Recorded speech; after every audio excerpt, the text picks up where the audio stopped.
வணக்கம் என் அன்புள்ளங்களே. இன்றைக்கி நாங்கள் வந்திருக்கிற இடம் வடமராட்சியில் பருத்தித்துறைக்கு அருகாமையில் உள்ள தும்பலை கிழக்கில் அமைஞ்சிருக்கிற ஒரு பிரசித்தி பெற்ற ஆலயத்துக்கு. இந்த ஆலயத்தின் பேர் நெல்லெண்டை முத்துமாரி அம்மன் ஆலயம். இது ஒரு அம்மன் ஆலயம். இந்த ஆலயத்தில் வருடத்துக்கு ஒரு முறை வேள்வி நடைபெறுது. இந்த நாளண்டு பல்வேறுபட்ட இடங்கள்லேருந்து மக்கள் இங்கே வந்து இந்த தங்களுடைய வேண்டுதல்களை நிறைவேற்றுறது வழக்கம்.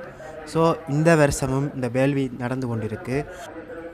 நிறைய இடங்கள்லேருந்து காவடி ஆட்டம், கரகாட்டம், தூக்கு காவடி, விதவிதமான காவடிகள் வரும். அதே நேரத்தில் இந்த மாதிரி படையலுக்காண்டி விலங்குகளை கொண்டு வந்து வைப்பினம், இப்படியான நிகழ்ச்சிகள் நடக்கும். ஸோ இந்த வீடியோ முழுக்க பாருங்கள், நல்லா என்டர்டெயின்மெண்ட்டாக இருக்கும். இந்த வீடியோ உங்களுக்கு பிடிச்சா லைக் பண்ணுங்கள், ஷேர் பண்ணுங்கள், கமெண்ட் பண்ணுங்கள். இந்த முக்கியமாக இந்த சேனலை சப்ஸ்கிரைப் பண்ணுங்கள். இப்போ வாங்க வீடியோக்குள்ளே போகலாம்.